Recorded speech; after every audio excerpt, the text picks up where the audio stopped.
الحمد لله رب العالمين وأشهد أن لا إله إلا الله ولي الصالحين وأشهد أن سيدنا ونبينا محمدا رسول الله صلى الله عليه وسلم دعوة السجنتات في أفريقيا دا بوكنا نبودو لتدبينه وننهي دبتا جرو واي أخلاق دبتا جرا واي أخلاق كان رت إسلام جد جلس أخلاق كيستك أبو كيست مال دبته جنها ساتر بوكنا ندرا جتشسن اتفوفي تمروا أما ستي جد جلس يوجنو fakkeenya fa amantaa tokko tokko biratti namni tokko yoo sidhaye yoo inni mirga sidhaye jedhe yoo mirgaan boqoo mirgaatirra yookaan mallaa mirgaatirra inni kas kabalu taate kabitaa itti garagalchii jedhan kabitaa itti garagalchii jedhan maali firee kuni obsa jechuudha amala gaarii ta'uu keessatti amala gaarii akka namni amala gaarii amala bayeessa akka namni qabatu jechaadha akka namni qabatu jechaaf akkas godhan jechuudha amantaan gariin akkas jedha jechuudha gariin immoo ka agartee ilma namaa kanaaf diina ta'e akka diinatitti ilma namaa kana laalee isa wajjin gartee yoo nu warra kenna yoo taate malee yookaan immoo warra nu fakkaatu warra sanyii kenna yoo ta'e malee warri kun warri dachirra jiru hundi isaaniitu gabroota kenna ammallee gartee isaan warra sharriidha warra gartee namummaan qabne balleessuu qabna jedhee amana warri garii islaamni immoo way giddu galeessa kana hundaa'u namallee akkasii shayxaana godhee bakka geettetti gartee yoo ofirraa dhayan malee namni waan fayyadu jedheellee ilaalu ammallee namni gartee nama keeridhaaf nama tuquun hin ta'u yoo inni si kabalee jedhe gara birootiin gara sin kabalin na kabali jedhiin itti gara boqoo kee itti gara galchi malee ofirraan dhorgin illee jedhee ilaalu maaliif namni aslan ruuhi fi qaama jismirraa uumame jechuudha ruuhin tuni keeri irratti waan gara keeriitti irra isa kaaftu wanni immoo gartee amma nafsiya jira nafsiya yoo jennu namni kun dallanu jira namni tokko keenyaaf jismiidhaa fi ruuhin ka gara keerii butamtuu fi dhiini gartee immoo ka namni tokko yoo sidha'ee jedhe nama san ofirraa deebisuun dirqama akka ta'e kanallee keessa nafsiyaa kanallee saayikooloojii namaa kanallee eeguun deeme jechuudha islaamni asitti maal godhe islaamni giddu galeessa dhufe akkam godhe ati nama tokko lafaa kaatee tuquun qabdu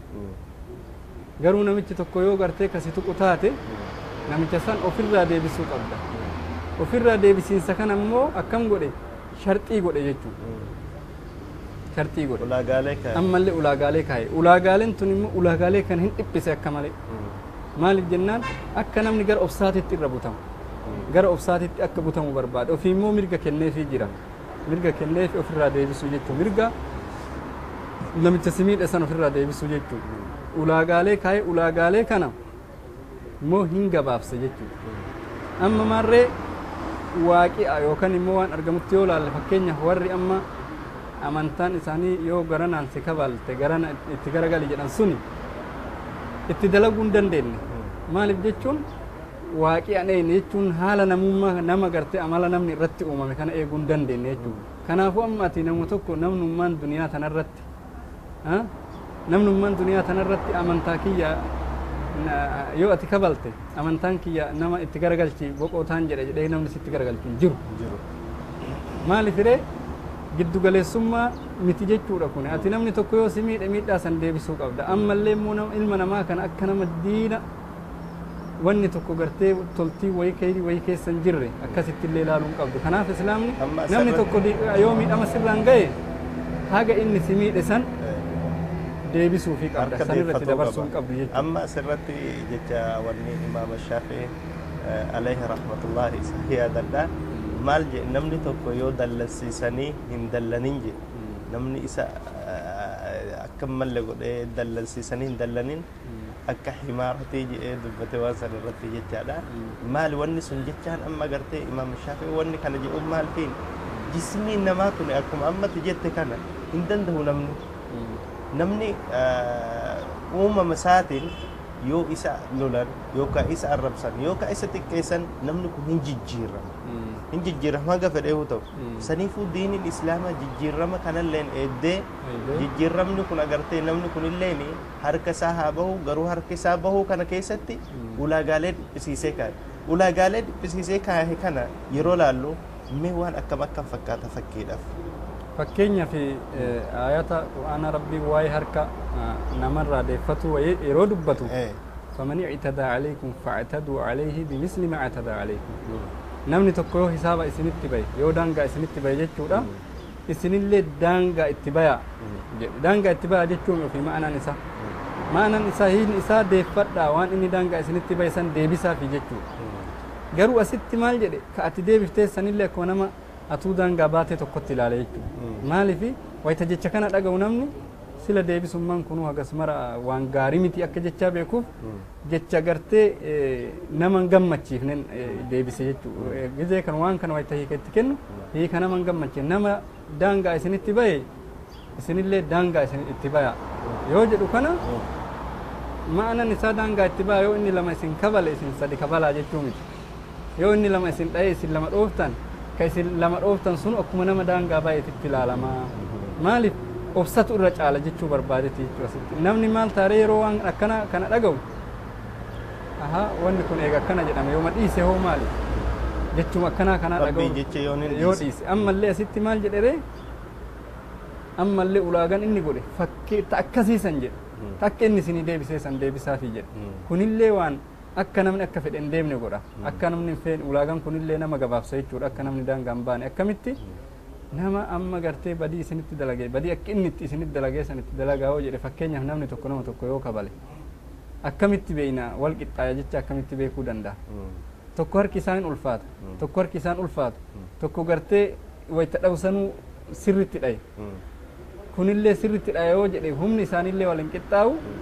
wanni isaan yeroo dhayansan illee akkaataan isaan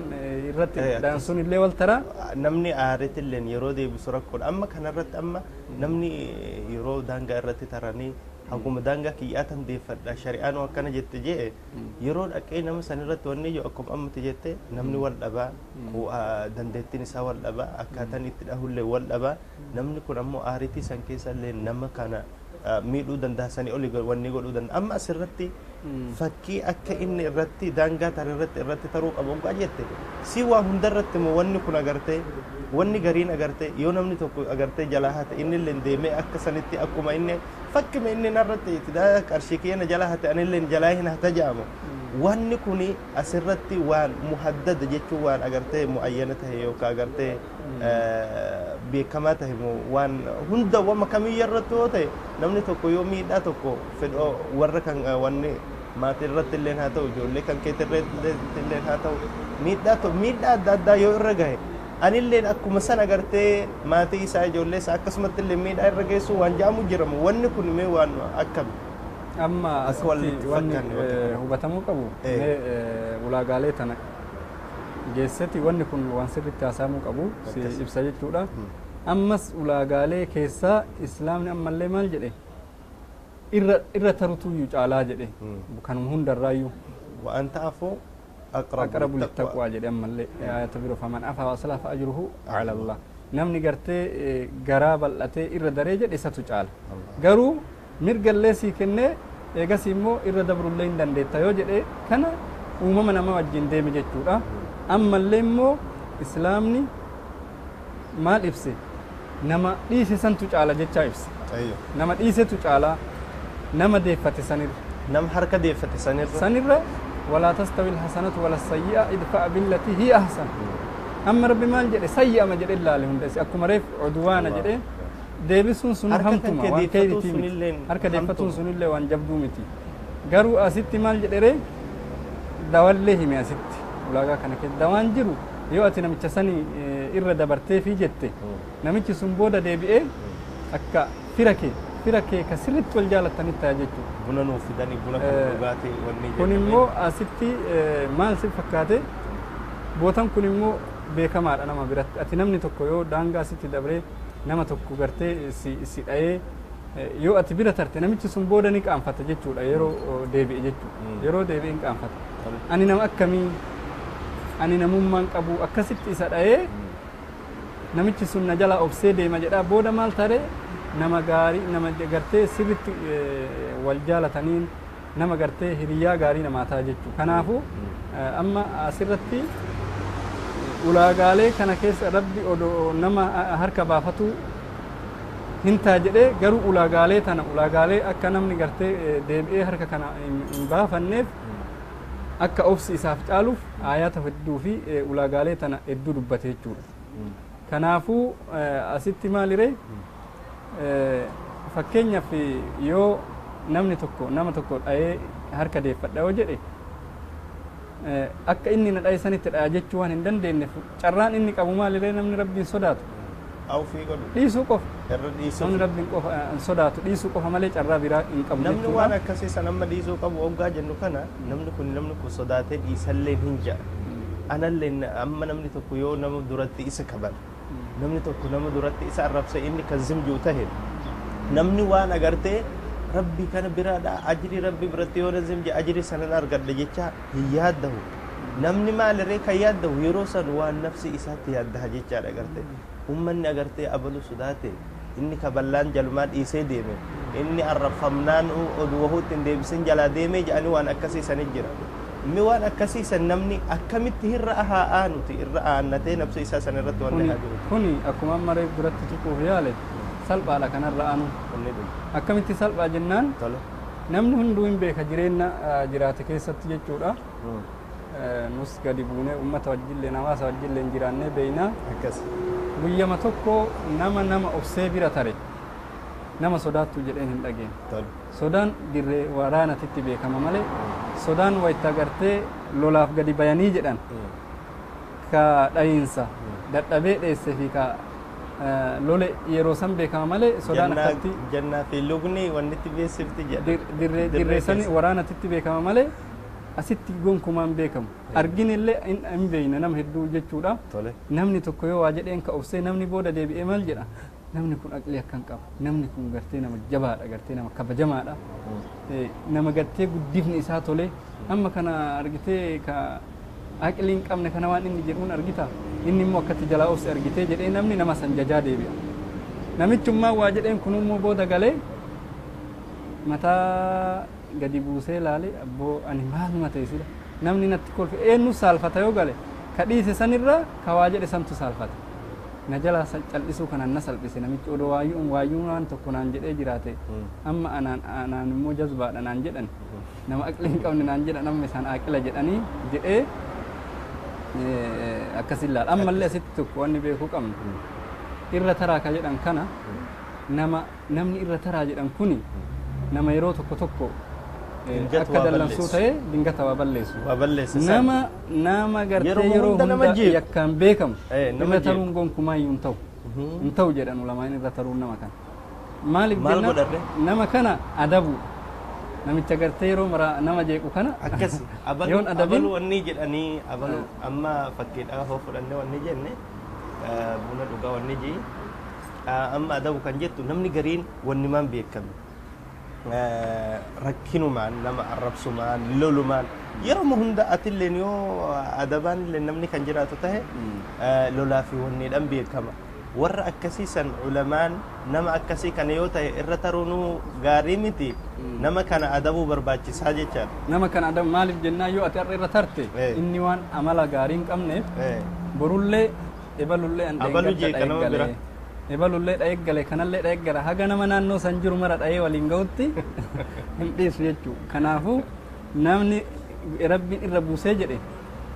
dandeettii isaan adabu yoo qabaate adabuu qaba malee dhiisuuf hin qabu asirratti immoo amma waa'ee reefisan baay'ee barbaachisaa ta'e fakkii amma namni gariin agartee namni kun namiidhe rabbiin wajazaa'u sayyi'atun mithluhaa ja'a agartee daangaa natti tare warra kiyyatti natti tare qabeenya kiyya irratti tare anilleen akkasuma irratti tala rabbiin na agartee eeyyamee jira quraan keessatti fakkii yoo waan san balleessitu fakkii san itti deebisi jedhee nama akkas jedhu jira nama immoo akkas jedhee dalagalleen agartee agarree jirra waa baay'ee jira wanni akkasii sun himee maal jedhama akka ilaalcha islaamatti wanni kunilleen ammoo yoo akkasilleen ka argamu ta'e miidha hagam gahu geessa hawaasa irratti tasgabbii hagam gahu hawaasa irratti nuti akkuma amma beekamutti wanni giddu galeessummaa kana dubbannuuf namni nama giddu galeessa akka ta'uuf jechuudha keessattuu warri dargaggeessaa ammallee karaa kanaan immoo tasgabbiin ummata akka argamu waan barbaachiseef ammallee sagantaan waan kana ta'eef yeroo baay'ee kana dubbanna amma asitti bootaa kanatti waa hedduutu jira jechuudha fakkeenyaaf gaafiin amma asitti amma ati kaafte kuni namni tokko yoo badii sitti dalagee jedhe badii kana ati badiin amma walii harka deebisan kun hunduma moo gariidha ka jedhamu keessatti badii hundan deebisan ka deebisantu jira kan deebifne jira yoo wanni inni gartee namarratti dalagu suni waan gartee intaane ta'e orgama shari'aa waan keessatti shar'ii keessatti orgama ka ta'u taate durumaa orgamee kama lafa ta'u taate ta'u fakkeenyaaf yoo fudhanne namni tokko nama tokko dirqisiisee yoo gudeede jechuudha fakkeenyaaf nama ati irraa gaafatamtu yookaan immoo abbama fedhe haa ta'u obboleettii haa taatu adaadaa haa taatu dubartii tokko dirqisiisee namni tokko yoo gudeede anillee isaa dhaqee dirqisiisee gudeeda jechuun hin ta'u waa lamatu as keessa jira tokkoffaa dirqisiisanii gudeeduun kun duraan haraama jechuudha ati wayita dhayxee badii san dalaydu haraama dalaydu jechuudha lammaffaa namni badii kana dalage nama sanii miti namicha gartee sani malee ka badii kana dalage obboleessi isiiti malee isii miti ka badii kana dalage isiiti yookaan abbaa warraa isiiti sani malee ishiin zambii tokko badii tokko hin qabdu jechuudha isiin waan irraa beektu tokko hin qabdu kanaafuu namicha waan akkanaa dalage seeratuyyuu waan addaa isaaf kenna jechuudha yookaan ati immoo akka namni gariin jedhutti waanuma baqqa'uun deeffattaa yeroo kanatti wal madaaluun hin danda'amu yoo namni si waan kana si deebisu hin jiraatin fakkeenyaaf iddoo naannoo seerri jirutti si deebisa waan kana akkaataa itti deebisan madaalanii duraan lafa kaayan jechuudha ati yeroo akkanaa kana obsitee jechuu qabda yookaan immoo waan inni badii inni dalage kana akka ammatti dubbataa jirtu kana amma asirratti waa'ee amma fakkiidhaaf gudeeduu kana amma waan akkasii kana hin jira hawaasa keessatti tokko taree hin jira namni kun agartee yookaan agartee akkuma ammatti dubbatte adaadaa kiyyaa yookaan agartee obboleettii tiyya yookaan intala tiyyallee waan akkasillee irra gahee waan akkas jedhee dubbate anillee wama akkasii san isaa deebisuu qaba jedhee dalagu amma yoo inni san hin dalagin akkamitti yookaan akka sanitti yoo hin deebisin namni deebisuuf isa danda'a yookaan isaaf haa deebisuu jennu kana fakkeenyaaf yoo namni waan akkana argame yaa yookaan seeratu jira seeratu seera bira geettaa namni sun si argata jechuun adabama